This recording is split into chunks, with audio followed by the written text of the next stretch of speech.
रोज स्वयंपाक बनवणाऱ्या स्त्रीला असं वाटत असतं रोज काहीतरी जेवणात वेगळं असावं, जेणेकरून सर्वांनी पोट भरून खावं.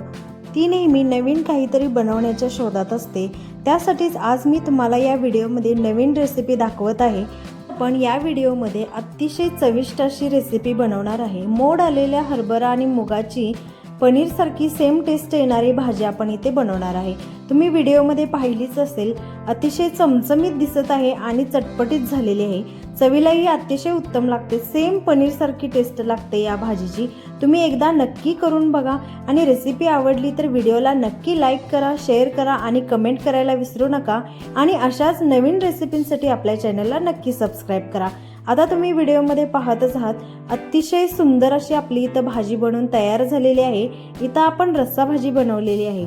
अगदी घरातील मोजक्याच साहित्यामध्ये ही भाजी बनवून तयार होते आणि पौष्टिकही आहे. मोड आलेल्या आपण धान्यापासून बनवणार आहे, त्यामुळे अतिशय पौष्टिक रेसिपी आहे ही. याच्यामध्ये आपण एक्स्ट्रा मसालेही वापरणार नाही. अशा पद्धतीनं आपण इथं ग्रेव्ही बनवून त्याच्यामध्ये आपण मुगाची आणि हरभऱ्याच्या वड्या बनवून घेणार आहे उकडून, आणि त्या रश्श्यामध्ये अशा आपण शिजवून घेणार आहे. त्यामुळे सेम पनीरसारखी टेस्ट लागते या भाजीची. आता ते पाहतच आहात तुम्ही, अतिशय सुंदर अशी आपली रस्सा भाजी बनवून तयार दिसत आहे. रोजच्या जेवणातील भाजीचा कंटाळा आला असेल आणि काय बनवायचं असंही टेन्शन असेल तर ही भाजी नक्की बनवून बघा तुम्ही. अतिशय सुंदर बनते. कलरही खूप सुंदर आलेला आहे, दिसायलाही चटपटीत दिसत आहे. आता इथं आपण लागणारं साहित्य घेतलेलं आहे. इथं मी 1 वाटी मूग आणि हरभरा घेतलेला आहे, जे मोड आलेले आहेत. इथे तुम्ही पाहत आहात, अतिशय सुंदर मोड आलेले आहेत आपल्या कडधान्यांना आणि असे सुटसुटीत झालेले आहेत, चिकट जरासुद्धा झालेले नाहीत. रस्सा बनवण्यासाठी आपण इथे वाटण बनवून घेणार आहे. त्याच्यासाठी आपल्याला सुकं खोबरं थोडं लागणार आहे, कोथिंबीर आणि लसूण वापरणार आहे आपण. वडीसाठी ग्रेव्ही बनवण्यासाठी आपण इथे 2 टोमॅटो आणि 2 कांदे वापरणार आहे. आता आपण पहिल्यांदा इथे मोड आलेले जे कडधान्य आपण घेतलेले आहेत, मूग आणि हरभरा, त्याच्यामध्ये पाणी टाकून मिक्सरमध्ये वाटून घ्यायचे आहेत, बारीक वाटून घ्यायचे आहेत. त्याच्यामध्येच आपण आता थोडं चवीसाठी 2 मिरच्या आणि आल्याचा 1 तुकडा वापरणार आहे, त्यामुळे थोडी चव लागते. आता हे आपल्याला मिक्सरमध्ये बारीक वाटून घ्यायचं आहे. अशा पद्धतीनं इथं व्हिडिओमध्ये तुम्हाला दाखवलेलं आहे, अशी बारीक पेस्ट करून घ्यायची आहे आपण मुगाची आणि हरभऱ्याची. आता इथे वडी बनवण्यासाठी वडी आपली पौष्टिक व्हावी आणि त्याबरोबर चवीलाही लागावी, याच्यासाठी मी थोडं 2 चमचे बेसनचं पीठ वापरणार आहे. 2 चमचे आपले गव्हाचे पीठ, म्हणजे आपण जे चपातीसाठी रेग्युलर यूज करतो ते 2 चमचे वापरणार आहे. आणि जे ज्वारीचं पीठ आहे, भाकरीसाठी आपण वापरतो, ते 2 चमचे असं मी इथं वापरणार आहे. त्यामुळे वडी अतिशय सुंदर बनते, म्हणजे जी रश्श्यात टाकल्यानंतर विरघळत नाही आणि चवीलाही अतिशय छान लागते वडी. त्यामुळे थोडे मिक्स पिठे मी इथं मिश्रणामध्ये वापरत आहे. प्रत्येकी 2 चमचे या प्रमाणात सर्व पिठे आपल्याला इथं वापरायचे आहेत, त्यामुळेच आपली वडी छान होणार आहे. 2 चमचे डाळीचे पीठ, 2 चमचे ज्वारीचे पीठ आणि 2 चमचे गव्हाचे पीठ, अशा प्रमाणात पिठे वापरलेले आहेत. आता चवीपुरतं थोडंसं मीठ इथं आपण वापरणार आहे. थोडासा हिंग इथं आपण मिश्रणामध्ये वापरणार आहे, त्यामुळे छान टेस्ट लागते. आणि रंग येण्यासाठी इथं आपण हळद वापरणार आहे. हा पदार्थ जेवढा पौष्टिक आहे तेवढाच बनवायलाही सोपा आहे. याच्यामध्ये आपण तेलकट जास्त बनवणार नाही. हा पदार्थ म्हणजे तेलाचा वापर कमी करणार आहे. तेलामध्ये आपण वडी तळणार नाही. आपण इथं वाफेवरती वाफवून घेणार आहे वडी, त्यामुळे अतिशय पौष्टिक होते. आता इथे तुम्ही पाहत आहात, सर्व साहित्य आपण असं मिक्स करून घ्यायचं आहे. थोडं सैलसर असं आपल्याला इथं पीठ बनवून घ्यायचं आहे. इथे एक्स्ट्रा पाणी वापरायची गरज लागत नाही. मिश्रणामध्ये जेवढं पाणी आहे तेवढ्या पाण्यातच आपल्याला पीठ भिजवून घ्यायचं आहे.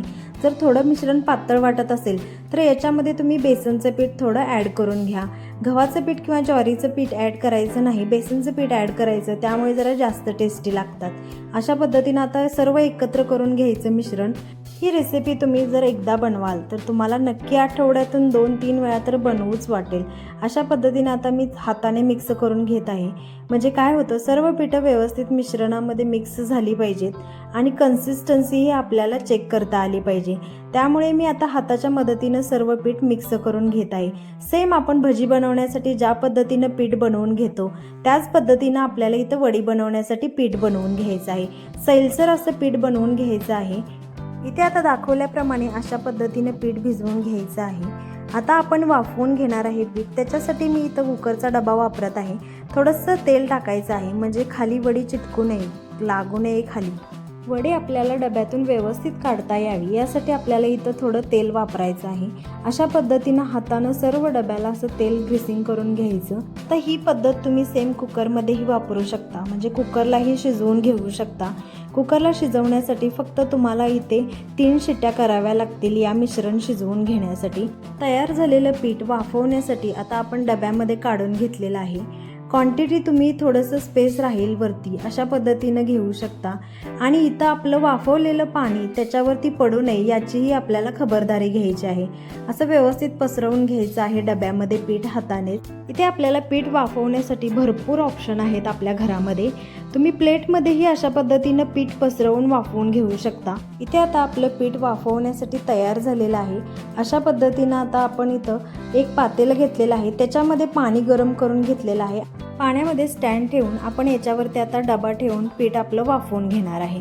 कुकरचाही वापर केला तरी चालेल, परंतु कुकरमध्ये पाणी थोडं वाफवलेलं पाणी जास्त होण्याची शक्यता आहे पिठामध्ये पडण्याची, त्यामुळे मी इथं अशाच पद्धतीनं वाफवून घेत आहे. वाफ व्यवस्थित निघून जावी यासाठी मी जाळीची प्लेट वापरलेली आहे. आता त्याच्यावरती आपण प्लेट झाकण ठेवून वाफवून घेणार आहे. साधारणतः 20 मिनिटे लागतात हे आपलं मिश्रण वाफवून होण्यासाठी. मिश्रण आपलं वाफवून होते तोपर्यंत आपण इथं ग्रेव्हीची तयारी करून घेऊयात. अशा पद्धतीनं मी कांदा आणि टोमॅटो उभे चिरून घेतलेले आहेत. आता आपण वाटण बनवून घेणार आहे.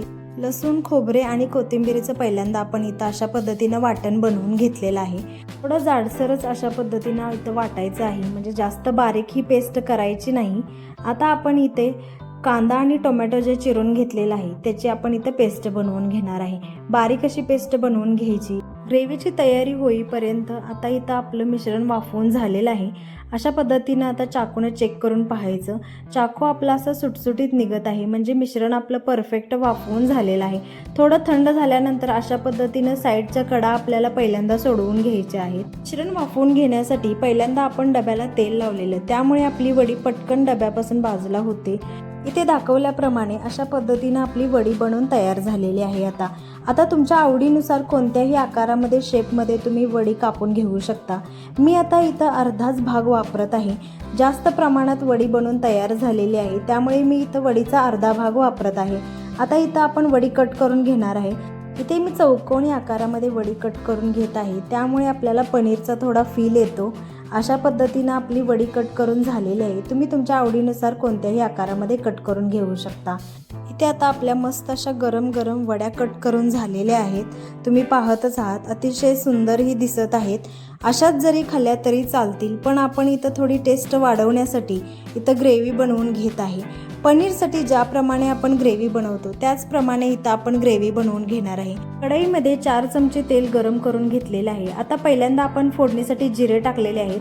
जिरे भाजून झाले की त्याच्यामध्ये आपण जी प्युरी बनवून घेतलेली आहे टोमॅटो आणि कांद्याची, ती भाजून घ्यायची आहे. कांदा टोमॅटोची पेस्ट भाजत असताना एक काळजी घ्यायची अशी आहे की त्याच्यामध्ये आपण पाण्याचा वापर केलेला असतो, त्यामुळे ते तोंडावरती उडण्याची शक्यता जास्त असते. आता कांदा टोमॅटोची पेस्ट भाजण्यासाठी आपण मीठ ॲड करायचं आहे. थोड्या प्रमाणात ॲड करायचं. ऑलरेडी आपण वडी बनवत असताना थोडंसं मीठ वापरलेलं आहे, त्यामुळे ग्रेव्हीमध्ये आपल्याला चवीनुसार थोडंसंच मीठ ॲड करायचं आहे.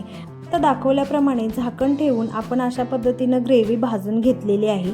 पूर्ण तेल सुटेपर्यंत आपण इथं भाजून घेतलेली आहे कांदा टोमॅटोची पेस्ट.